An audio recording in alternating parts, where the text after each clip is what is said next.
Dear students, இந்த வீடியோவில் நம்ம டிஸ்கஸ் பண்ண இருக்கிற விஷயம் 12th standard chemistry unit 6 solid state. Solid state chemistry லெசனில் ஒரு 3 டாபிக்ஸ் மட்டும் நம்ம இப்போ பார்க்க போகிறோம். எந்தெந்த டாபிக்னாக்க primitive and non primitive unit cell, 14 Bravais lattices and calculation of density followed by ஒரு எக்ஸாம்பிள் மட்டும் பார்த்துட்டு இந்த வீடியோ முடிய போகுது. தொடர்ந்து இந்த வீடியோ பாருங்கள். இடையில ஏதாவது டவுட் வந்துச்சுனாக்க வீடியோ 2 to 3 டைம்ஸ் ரிப்பீட் பண்ணி பாருங்கள். புக்கை பக்கத்தில் வச்சுட்டு புக்கையும் சேர்த்து ரெஃபர் பண்ணி படிச்சிங்கனாக்க இந்த 3 டாப்பிக்கும் உங்களுக்கு ஈஸியாக புரியும். கீப் வாட்சிங்.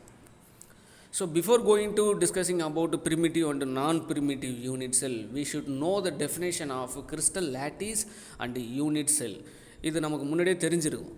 ஸோ இருந்தாலும் ஒரு தடவை திரும்பி உங்களுக்கு நான் சொல்கிறேன். கிறிஸ்டல் லேட்டிஸ் அப்படின்னா என்ன அப்படின்னு கேட்டால், லேட்டிஸ் பாயிண்ட், இந்த பிங்க் கலர் பாயிண்ட்ஸ்லாம் இருக்குல்ல, அது பிங்க் கலர், இந்த பிங்க் கலர் பாயிண்ட்ஸை தான் நம்ம வந்து லேட்டிஸ் பாயிண்ட்ஸ் அப்படின்னு சொல்கிறோம். லேட்டிஸ் பாயிண்ட்னா என்ன சார்?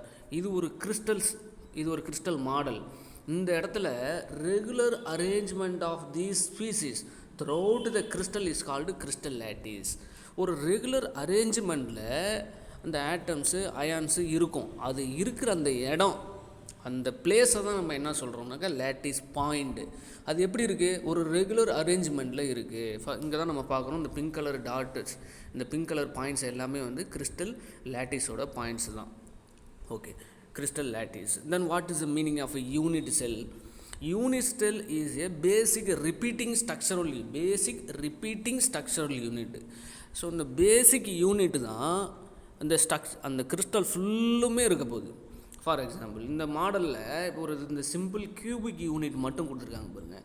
இந்த கியூபிக் யூனிட் தான் எல்லா இடத்துலையுமே இருக்குது. பக்கத்தில் இந்த இடத்துலையும் கியூபிக் யூனிட் தான், பக்கத்தில் மேலே சைடு எல்லா இடத்துலையுமே பார்த்தோம்னா இந்த சிம்பிள் கியூபிக் யூனிட் தான் ரிப்பீட்டிங் ஆகிட்டே இருக்குது. ஸோ அதனால தான் சொல்லியிருக்காங்க basic repeating structural unit of a crystalline solid is called unit cell அப்படின்னு சொல்கிறாங்க. Okay, now we are going to discussing primitive and non-primitive. If it is primitive அப்படின்னு சொன்னாவே contains only one lattice point. For example இந்த கியூபை பாருங்கள். இந்த கியூபில் இருக்கிற அந்த points எல்லாமே கரெக்டாக அந்த ஸ்ட்ரக்சர்ஸ்குள்ளே வந்துருச்சு. ஸோ இந்த ஸ்ட்ரக்சரை பார்த்தோம்னாக்க 4 கார்னர்லையும் 4 லேட்டிஸ் பாயிண்ட்ஸ் இருக்குது. கரெக்டாக அந்த ஸ்ட்ரக்சர் கரெக்டாக வந்துருச்சு. It contains only 1 lattice point. But non ப்ரிமிட்டிவில் எப்படி இருக்குன்னா அடிஷ்னல் லேட்டிஸ் பாயிண்ட்ஸ், இதுதான் வந்து difference. If it is contains only 1 lattice point, that is primitive. If it is contains more then 1, அது மோர் தென் 1ங்கிறத விட அடிஷ்னல் லேட்டிஸ் பாயிண்ட்ஸ். ஸோ எக்ஸ்ட்ராவாக ஏதாவது lattice points இருந்துச்சுன்னா அதை நான் ப்ரிமிட்டிவ்னு நம்ம சொல்கிறோம். இந்த கியூபிக்கில் பாருங்கள், கியூபிக்கு கரெக்டாக இருக்குது, பட் அடிஷ்னல் லேட்டிஸ் பாயிண்ட்டு அதோட சென்டரில் இருக்குது. இந்த ஸ்ட்ரக்சரில் பார்த்தோம்னா அடிஷ்னல் லேட்டிஸ் பாயிண்ட்டு சென்டரில் இருக்குது. இந்த ஸ்ட்ரக்சர்லேயும் அடிஷ்னல் லேட்டிஸ் பாயிண்ட்டு சென்டரில் இருக்குது. இப்படி அடிஷ்னல் லேட்டிஸ் பாயிண்ட்ஸ் எங்கெங்கே சார் இருக்கலாம் அப்படின்னு கேட்டால், either it may be in face or within the unit cell. அந்த யூனிட் செல்லுக்குள்ளேயே இருக்கலாம். அப்படி இல்லைனாக்கா அதனுடைய பக்கங்களில் ஏதாவது ஒரு பக்கங்களில் அடிஷ்னல் லேட்டிஸ் பாயிண்ட்ஸ் இருக்கலாம். ஓகே, இப்போ 2 மார்க்கில் இந்த கொஸ்டின் கேட்பாங்க, what is primitive and non primitive அப்படின்னாக்க, if the crystal contains only 1 lattice point, that is primitive. If it is additional lattice points, that is non-primitive. The additional points may be in phase or within the unit cell அப்படின்னு நம்ம சொல்லணும். Okay, அப்படி பார்க்குறப்ப there are 7 primitive crystal systems நமக்கு தெரிஞ்சு. அந்த பேசிக்காக இருக்கிற அந்த கிறிஸ்டல் ஸ்ட்ரக்சர்ஸ் பார்த்தோம்னாக்க 7 யூனிட்ஸ் இருக்குது. இந்த 7 primitive crystal சிஸ்டமும் அதனுடைய ஆக்சிஸ் அண்டு ஆங்கிள்ஸ் அதில் டிஃபர் ஆகும். அப்படி டிஃபர் ஆகிறப்ப corresponding to the above 7 14 Bravais possibles. Okay, Bravais structures வந்து 14 பாசிபிள் கிறிஸ்டல் சிஸ்டம்ஸ் நமக்கு இருக்குது.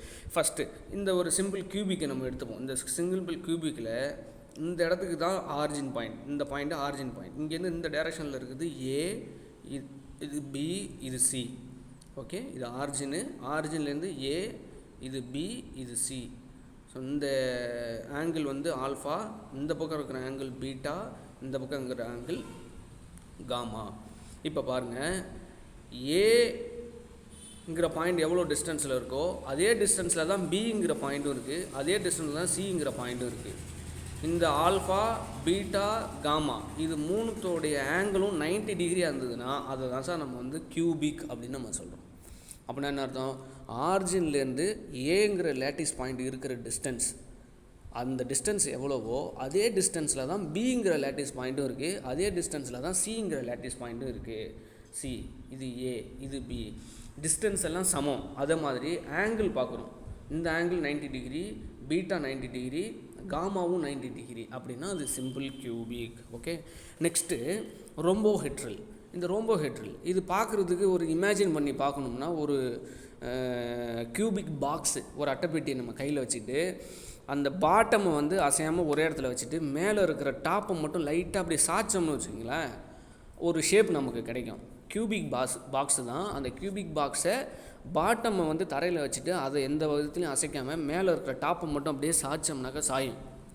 அப்படி சாயும்ல, அப்போ பார்த்தோம்னா அந்த ஷேப்பை தான் வந்து நம்ம ரோம்போஹெட்ரல், அப்படியே ரொம்ப அப்படியே சாஞ்ச மாதிரி இருக்கிறதுக்கு ரோம்போஹெட்ரல். அப்போ ஏபிசி சமம்.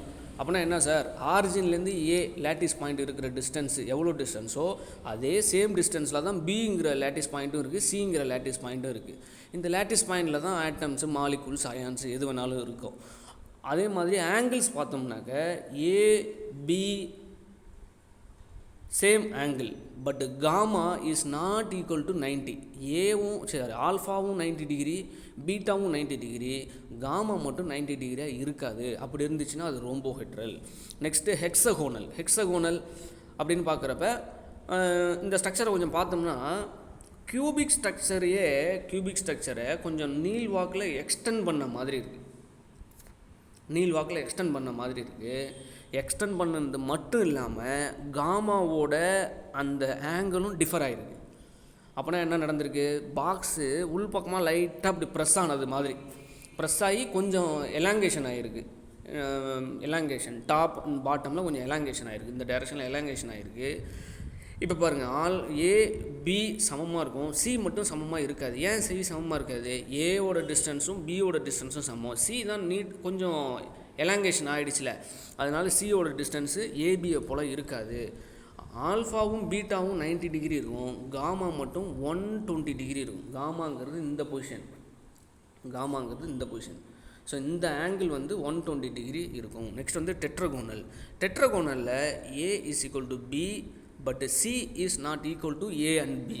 முன்னாடி சொன்ன எக்ஸ்ப்ளனேஷன் தான், சி மட்டும் கொஞ்சம் ஏபியை போல் இருக்காது, பட் ஆல்ஃபா பீட்டா காமாவோட ஆங்கிள் வந்து 90 டிகிரியில் இருக்கும்.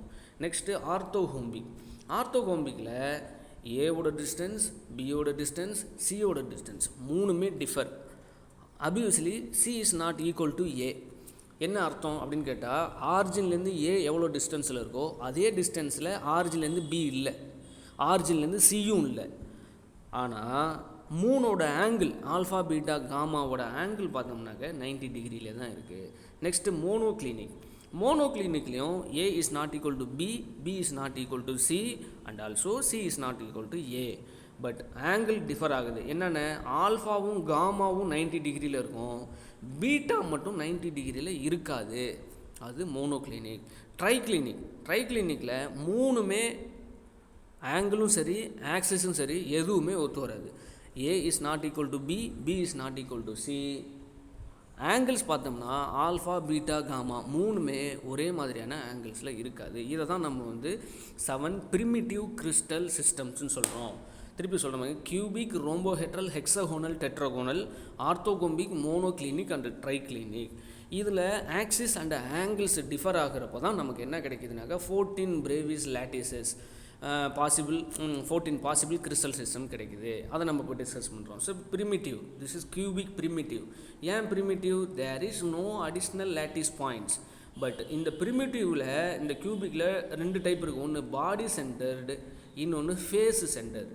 ஸோ பாடி சென்டர்டுன்னா என்ன அர்த்தம் அப்படின்னு கேட்டால், ஒரு கியூபிக் பாக்ஸை நீங்கள் இமேஜின் பண்ணிவிட்டு அந்த கியூபிக் பாக்ஸோடைய சென்டரில் அந்த உள் சென்டரில் ஒரு லேட்டிஸ் பாயிண்ட் இருக்குது, அங்கே ஒரு ஆட்டமோ அயனோ இல்லை மாலிகுலோ இருக்குன்னா அதுதான் நம்ம வந்து அந்த பொசிஷனை தான் நம்ம வந்து பாடி சென்டர்டு கியூப் அப்படின்னு நம்ம சொல்கிறோம். ஒரே ஒரு பாயிண்ட்டு மையத்தில் இருக்கும். அது பாடி சென்டர். இப்போ பாடி சென்டர்னு சொல்லிட்டாவே எந்த கிறிஸ்டல் சிஸ்டமாக இருந்தாலும் சரி, பாடி சென்டர்னா அதனுடைய மையத்தில் ஒரு லேட்டிஸ் பாயிண்ட் இருக்குது, அங்கே ஒரு ஆட்டமோ ஒரு அயனோ ஒரு மாலிகுலோ இருக்குது அப்படின்னு அர்த்தம். இப்போ ஃபேஸ் சென்டர்னா ஒரு கியூபிக் பாக்ஸ் எடுத்துங்க, அதில் எத்தனை பக்கம் வரும், சுற்று பார்க்குறப்போ ஒரு 4 பக்கம் வரும், டாப் ஒன்று பாட்டம் ஒன்று, ஆக கூடுதலாக 6 பக்கம் வரும், 6 முகம். ஓகே, அப்போ இந்த 6 பேஜ்லேயும் 6 பக்கத்துக்கும் 6 லேட்டிஸ் பாயிண்ட் வீதம் ஒரு 6 லேட்டிஸ் பாயிண்ட் எக்ஸ்ட்ராவாக இருக்கும். அதனால தான் இதெல்லாம் வந்து நான் ப்ரிமிட்டிவ். இது ப்ரிமிட்டிவ், இது நான் ப்ரிமிட்டிவ் அப்படின்னு நம்ம சொல்கிறோம். இது பாடி சென்டர், இது ஃபேஸ் சென்டர். அது மாதிரி டெட்ராகோனலில் இது ப்ரிமிட்டிவ், பாடி சென்டர். பாடி சென்டர்னால் ஆல்ரெடி எக்ஸ்பிளைன் கொடுத்துருக்குறோம், மையத்தில் ஒன்றே ஒன்று இருக்கும். ஹெக்ஸகோனல் இதில் 6 பக்கம் இருக்கும். ஓகே, ஹெக்ஸகோனலில் 6 பக்கம் இருக்குது. இதில் மேலே ஒரு டாப்பில் ஒன்றும் பாட்டமில் ஒன்றும் ஃபேஸ் பண்ணி லேட்டிஸ் பாயிண்ட்ஸ் இருக்குது. இது ஹெக்ஸகோனல் 6 பேஜஸ் இருக்கிறது. இது வந்து நான் ப்ரிமிட்டிவ், ஏன்னா extra lattice points, additional lattice points இருக்குது. நெக்ஸ்ட்டு ஆர்த்தோகோம்பிக், இது ப்ரிமிட்டிவ். இதில் there is no additional lattice points. But body சென்டரில் பாருங்கள், சென்டரில் ஒரு எக்ஸ்ட்ரா பாயிண்ட் இருக்குது. இது பாடி சென்டர், 6 பக்கத்துக்கும் 6 லேட்டிஸ் பாயிண்ட்ஸ் இருக்கிறதுனால இது ஃபேஸ் சென்டர். இது one more example, basis face centred. Basis face சென்டர்னா டாப் அண்டு பாட்டம் இந்த 2 இடத்துல மட்டும், அந்த 2 முகத்தில், அந்த 2 ஃபேஸில் மட்டும் ஒரு அடிஷ்னல் லேட்டிஸ் பாயிண்ட்ஸ் இருந்துச்சுன்னா அதை பேசிஸ் ஃபேஸ் சென்டர்னு சொல்கிறோம். நெக்ஸ்ட்டு மோனோக்ளினிக், இது primitive. This is basis face centre, top and பாட்டமில் அடிஷ்னல் பாயிண்ட்ஸ் இருக்கிறதுனால. இது ட்ரைகோனல் ப்ரிமிட்டிவ், இது ட்ரைக்ளீனிக் ப்ரிமிட்டிவ். ட்ரைக்ளீனிக்னாக ஏபிசி டிஃபர் ஆகும், ஆல்ஃபா பீட்டா காமா ஆங்கிள்ஸும் டிஃபர் ஆகும். மோனோக்ளினிக் ட்ரைக்ளினிக்கில் நம்ம பார்த்தோம். Okay, next we are going to discussing one important things. This is coordination number of simple cubic system, BCC body centered cubic system, FCC face centered cubic system.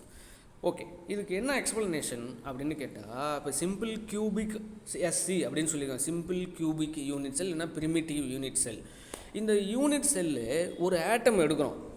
அந்த atom எத்தனை ஆட்டமால் சூழப்பட்டிருக்கிறது, so how many neighbouring atoms, ஒரு atom எத்தனை neighbouring ஆட்டம் கூட லிங்கில் இருக்குது, சுற்றி எத்தனை நெய்பரிங் ஆட்டம் இருக்குதுன்னு சொல்லுறதுக்கு பேர் தான் கோஆர்டினேஷன் நம்பர்ஸ். ஃபார் எக்ஸாம்பிள், இந்த பிங்க் கலர் ஒரு ஆட்டமை கன்சிடர் பண்ணிங்க. இந்த பிங்க் கலர் ஆட்டமு அதை சுற்றி 1 2 3 4 5 6 ஆட்டம் அதை சுற்றி இருக்குது. There are 6 atoms surrounded by atom in simple cubic unit cell. அதனால் சிம்பிள் கியூபிக் யூனிட் செல்லோடைய coordination number 6. Next BCC body centred cubic, இதுதான் பாடி சென்டர் மையத்தில் இருக்குது. ஸோ இது எத்தனை நெய்பரிங் ஆட்டமால் சூழப்பட்டிருக்கு, surrounded by how many neighbouring atoms அப்படின்னு கேட்டாக்க 8. 1 2 3 4 5 6 7 8. அதனால் கோஆர்டினேஷன் நம்பர் 8. எஃப்சிசி, இது கொஞ்சம் நம்ம டீப்பாக பார்க்கணும். எஃப்சிசியில் இந்த ஃபேஸில் இந்த இடத்துல இருக்குல்ல, இந்த இடத்துல இதுதான் வந்து அந்த ஃபேஸில் இருக்கிற ஒரு யூனிட்ஸ், ஒரு ஆட்டம். இந்த ஆட்டம் எத்தனை நெய்பரிங் ஆட்டம் கூட சரௌண்டிங்கில் இருக்குது, அதை சுற்றி எத்தனை நெய்பரிங் ஆட்டம் இருக்குது அப்படின்னு பார்த்தா, இந்த ஃபேஸில் இருக்கிற ஆட்டம் இந்த கார்னரில் 4 ஆட்டம் இருக்கா, 1 2 3 4 4 கூட சரௌண்ட் ஆகிருக்கு. ப்ளஸ் அது இருக்கிற யூனிட் செல்லுலேயே 1 2 3 4 இங்கே ஒரு 4 ஆச்சு. ஸோ இது யூனிட் செல். அடிஷ்னலாக இன்னொரு யூனிட் செல், இது பக்கத்தில் இருக்கிற யூனிட் செல், அந்த பக்கத்தில் இருக்கிற யூனிட் செல்லில் 4 ஆட்டமால் சரௌண்ட் பண்ணப்பட்டிருக்கு. ஆக கூடுதலாக பார்த்தோம்னா 4 + 4 + 4 = 12. அப்போ FCC face centred cubic unit செல்லோட கோஆர்டினேஷன் நம்பர் 12. அகைன் இதை நான் எக்ஸ்ப்ளனேஷன் பண்ணுறேன். ஃபேஸில் இந்த இடத்துல ஒரு ஆட்டம் இருக்குது. இந்த ஆட்டம் எத்தனை ஆட்டமால் எத்தனை ஆட்டம் அதை சுற்றி இருக்குது அப்படின்னு பார்க்குறப்ப, கார்னரில் ஒரு 4 4, அது இருக்கிற யூனிட் செல்லில் ஃபேஸில் ஒரு 4 1 2 3 4, அப்போ 4 + 4 ஆகிடுச்சு.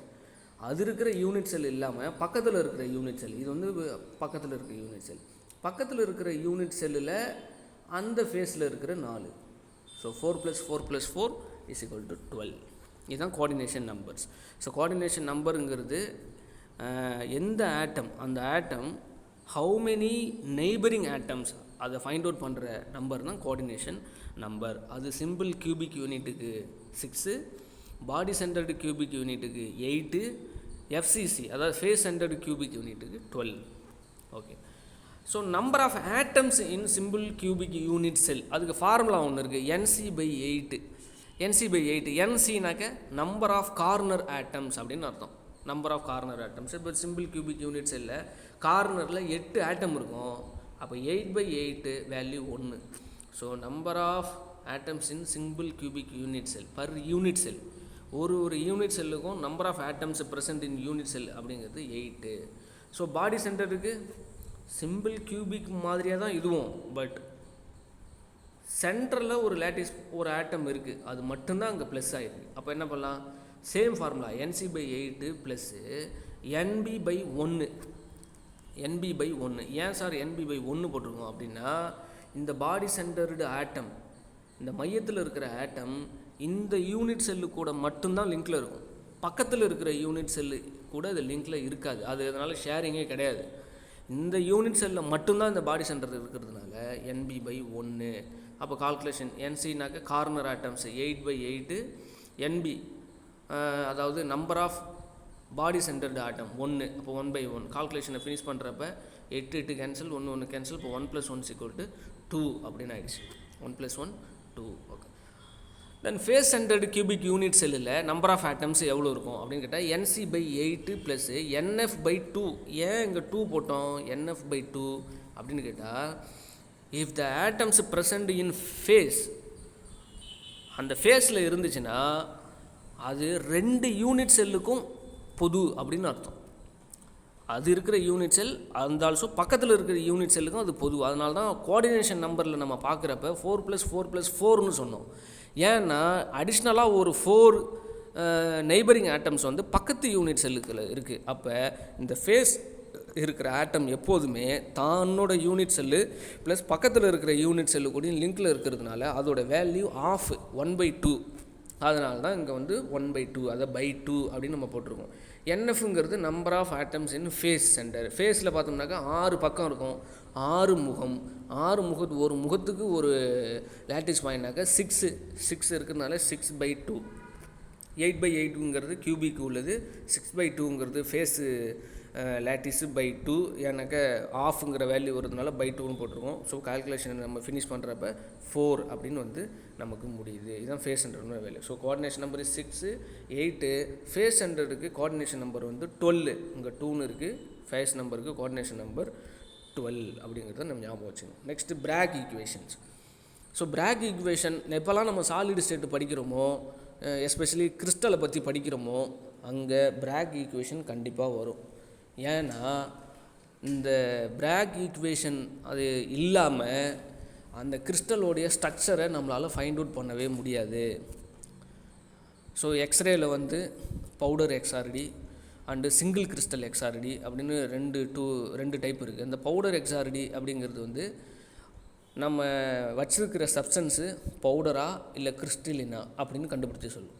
சிங்கிள் கிறிஸ்டல் XRD அப்படிங்கிறது எப்படி இருக்கும் அப்படின்னு கேட்டால், ஒரு கிறிஸ்டலை நம்ம கொடுக்குறப்ப அதனுடைய ஷேப்பு, அதனுடைய லேயர்ஸுக்கு இடையில இருக்கிற டிஃப்ரெண்ட்டு, அந்த டிஸ்டன்ஸு எல்லாத்தையுமே சொல்லும்.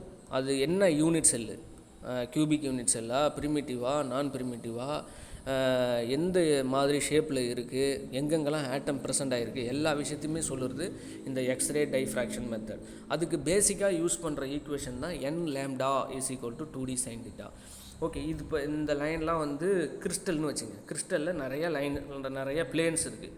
இங்கே ஒரு பிளேன், இங்கே ஒரு பிளேன், இது ஒன்று அப்படி நிறையா இருந்துகிட்டே இருக்குன்னு வச்சுங்களேன். இப்போ என்ன பண்ணுறோம், எக்ஸ்ரேவை பாஸ் பண்ணுறோம். இங்கேருந்து எக்ஸ்ரேவை பாஸ் பண்ணால் கிறிஸ்டல் மேலே பட்டு வெளியில் போகும். ஸோ படும், வெளியில் போகும். அதே எக்ஸ்ரேவை திருப்பி பாஸ் பண்ணுறப்ப ஒரு லேயர்லேருந்து இன்னொரு லேயருக்குள்ளே போய் பட்டு அங்கேருந்து வெளியில் வரும். ஓகே.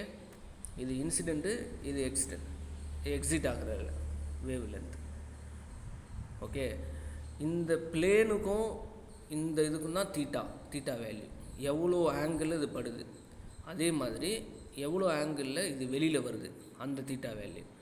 இந்த ரெண்டு பிளேனுக்கு இடைப்பட்ட டிஸ்டன்ஸை தான் நம்ம டின்னு சொல்கிறோம். டி, இந்த டிஸ்டன்ஸ் தான் டி.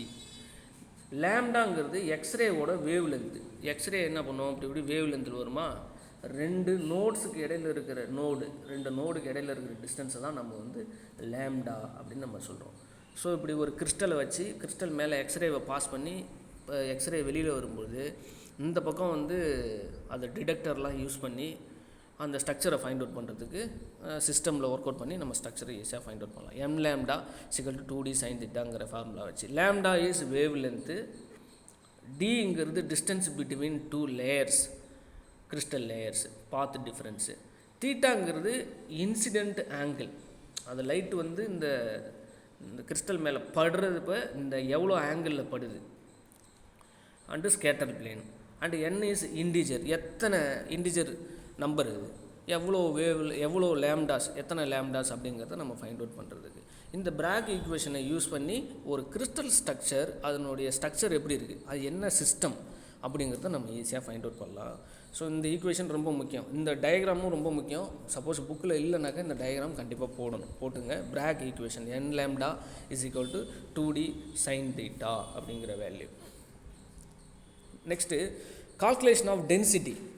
சரிங்க சார், இப்போ நான் ஒரு கிறிஸ்டல் எடுத்துட்டேன், அந்த கிறிஸ்டல் எவ்வளவு வெயிட் இருக்குது அப்படிங்கிறத நம்ம எப்படி கண்டுபிடிக்கிறது, டென்சிட்டினாவே நமக்கு சிம்பிள் ஃபார்முலா ஒன்று ஞாபகத்துக்கு வரும், mass by volume. Standard formula density = mass by volume.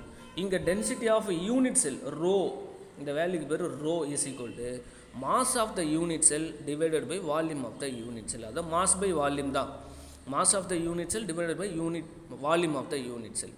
So mass of the unit cell எப்படி கண்டுபிடிக்கிறது, mass of the unit cell கண்டுபிடிக்கிறதுக்கு தான் இந்த formula. Total number of atoms belongs to that unit cell into mass of one atom. Okay, total number of atoms, எவ்வளோ atom இருக்குது அந்த unit செல்லில், into ஒரு ஆட்டமோட மாஸ் எவ்வளோ. இப்போ இங்கே ஃபார் எக்ஸாம்பிள் ஒரு 10 ஆட்டம் இருக்குது, ஒரு ஆட்டமோட வேல்யூ, ஒரு ஆட்டமோட மாசு வந்து 1 அட்டாமிக் யூனிட்னா 10 AMன்னு வந்துட போகுது. அப்போ ஒரு யூனிட் செல்லில் எத்தனை ஆட்டம் இருக்குது அதை நம்ம வந்து n அப்படின்னு சொல்லுவோம், ஸ்மால் லெட்டர் n. இது இருக்குது n, small letter n. Mass of one atom, mass of one atom அப்படிங்கிறது தான் molar mass divided by Avogadro number. So m/NA. அப்போ என்னங்கிறது எத்தனை, அது என்னங்கிறது இந்த வேல்யூ, என்னங்கிறது எத்தனை number of, how many number of atoms present in unit cell. Okay, mass of one ஆட்டம்ங்கிறது molar mass divided by Avogadro number. இது இந்த எக்ஸ்ப்ளனேஷன் இருக்குது, molar mass divided by Avogadro number. இந்த ஈக்குவேஷனை அப்படியே வச்சுட்டு இப்போ வால்யூம் கண்டுபிடிக்கணும். ஏன்னா மாஸ் ஆஃப் யூனிட் செல் கண்டுபிடிச்சாச்சு, மாஸ் ஆஃப் யூனிட் செல் இங்கே வந்துடுச்சு. So volume of unit cell எப்படி கண்டுபிடிக்கிறது, volume let us consider cubic unit. A = B = C. அதே மாதிரி ஆல்ஃபா பீட்டா காமாவும் 90 டிகிரி தான். அப்படி வால்யூம் எப்படி கண்டுபிடிக்கலாம், எல்லாமே ஒரே டிஸ்டன்ஸுங்கிறதுனால A × A × A = A³. அதான் அதோட வால்யூம். அப்போ இந்த ரெண்டு வால்யூம், இது மாஸ் இதோ இருக்குது, வால்யூம் இதோ இருக்குது, மாஸ் பை வால்யூம் தானே டென்சிட்டி. அப்படியே போடுங்க, density of rho = n m/A³ NA. NAங்கிறது அவோகட்ரா நம்பர், A³ வால்யூம், Nங்கிறது number of atoms belongs to that unit cell, capital letter M அப்படிங்கிறது மோலார் மாஸ். ஓகே சார், இப்போ இந்த ஈக்குவேஷனில் பார்த்தோம்னா 4 வேரியபிள்ஸ் இருக்குது. என்னென்ன இருக்குது, ரோ இருக்குது, n இருக்குது, m இருக்குது, a இருக்குது. அதாவது ரோங்கிறது டென்சிட்டி, என்னங்கிறது டோட்டல் நம்பர் ஆஃப் ஆட்டம்ஸு, எம்ங்கிறது மோலார் மாசு, ஏங்கிறது டிஸ்டன்ஸ், அந்த ஆரிஜின் பாயிண்ட்லேருந்து அந்த லேட்டிஸ் பாயிண்ட் இருக்கிற அந்த டிஸ்டன்ஸ் ஏபிசி, அதோட டிஸ்டன்ஸ், அதுலேருந்து வால்யூம் நம்ம கண்டுபிடிச்சிடுவோம் ஏங்கிறது. இப்போ இந்த 4 வேரியபிள்ஸ் இருக்குது, இதில் 3 வேரியபிள்ஸ் தெரிஞ்சிச்சுன்னா 4வது வேரியபிள்ஸை நம்ம ஈஸியாக ஃபைண்ட் அவுட் பண்ணிடலாம். இப்போ எனக்கு n தெரியும், m தெரியும், a தெரியும்னா டென்சிட்டி ரோவை ஈஸியாக நம்ம கண்டுபிடிச்சிடலாம். ஸோ ஒரு எக்ஸாம்பிள் நம்ம பார்ப்போம். Barium has A body centered cubic unit cell with length of 508 picometer along an edge. What is the density of barium gram? என்ன சொல்லியிருக்கிறாங்க, ஒரு பேரியம் அது ஒரு பாடி சென்டர்டு கியூபிக் யூனிட் செல்லு அது சொல்லிட்டாங்க. அதோட லென்த்து பார்த்தீங்கன்னாக்க 508 பிக்கோமீட்டர். அது வந்து எவ்வளவு டென்சிட்டி இருக்கும் அதை வந்து கிராம் பர் சென்டிமீட்டர் க்யூப்பில் சொல்லுங்கள் அப்படின்னு நம்ம சொல்லியிருக்காங்க. அப்போ நமக்கு ஃபார்முலா தெரியும், ρ = nm by a cube na. n = 2. ஏன் n = 2? Body centred cubic unit செல்லுக்கு நம்பர் ஆஃப் ஆட்டம்ஸ் வந்து 2 அப்படின்னு நம்ம ஏற்கனவே கால்குலேஷனில் பார்த்துருக்கோம். சிம்பிள் கியூபிக் யூனிட் செல்லுக்கு நம்பர் ஆஃப் ஆட்டம்ஸ் 1, ஃபேஸு சென்டர்டுக்கு நம்பர் ஆஃப் ஆட்டம்ஸ் 4. இந்த வீடியோவில் திரும்பி ரிப்பீட் பண்ணி பார்த்தீங்கன்னாக்கா அந்த நம்பர் ஆஃப் ஆட்டம்ஸை நீங்கள் ஈஸியாக ஃபைண்ட் அவுட் பண்ணிடலாம். அதனால் n = 2. எம்ங்கிறது பேரியமோடைய molar mass 137.3 gram per mole. இது நம்ம ஞாபகம் வச்சுக்கணும். சப்போஸ் கொஸ்டின்லேயே கொடுத்தாலும் கொடுத்துருவாங்க. பட் பேரியமோட molar mass 137.3 gram per mole. ஏங்கிறது டிஸ்டன்ஸாக தான் 508 பிக்கோமீட்டர்னு கொடுத்துட்டாங்க. பிக்கோமீட்டர் சென்டிமீட்டராக நம்ம மாற்றுறோம். ஏன் சென்டிமீட்டராக மாற்றுறோம்? அவங்க ஆன்சர் வந்து சென்டிமீட்டர் க்யூப்பில் கேட்டிருக்கிறாங்க. கிராம் பர் சென்டிமீட்டர் க்யூப்பில் கேட்டிருக்கிறதுனால பிக்கோமீட்டர் சென்டிமீட்டராக மாற்றினப்போ 5.08 × 10⁻⁸ சென்டிமீட்டர். இந்த வேல்யூஸ் எல்லாத்தையுமே இந்த ஃபார்முலாவில் அப்படியே அப்ளை பண்ணுறோம். அப்படியே அப்ளை பண்ணிட்டோம்னா கால்குலேஷன் நம்ம முடிக்கிறப்ப density value 3.5 gram per centimetre cube. அதாவது டிஸ்டன்ஸ் 1 சென்டிமீட்டர் அளவு உள்ள அந்த கிறிஸ்டலை வெட்டி எடுத்து அதை வெயிட் வச்சு பார்த்தோம்னா 3.5 கிராம் வெயிட் அது இருக்கும். அதான் அதோட அர்த்தம். 3.5 கிராம் இருக்கும். எப்போ இந்த ஏல ஒரு சென்டிமீட்டர், பியில் 1 சென்டிமீட்டர், சியில் 1 சென்டிமீட்டர் அளவுக்கு கரெக்டாக கட் பண்ணி எடுத்து அதை வெயிட் போட்டு பார்த்தோம்னா 3.5 கிராம் இருக்கும். அதான் அதோட density value. ρ = 3.5 gram per centimetre cube. Thanks for வாட்சிங். இந்த வீடியோவில் நம்ம primitive and non primitive unit cell 14 Bravais lattices calculation of density ஒரு எக்ஸாம்பிளும் பார்த்து முடிச்சிருக்கோம். டவுட் இருந்துச்சுனாக்க ரிப்பீட் பண்ணுங்கள், புக்கை ரெஃபர் பண்ணி படிங்க. தேங்க்யூ.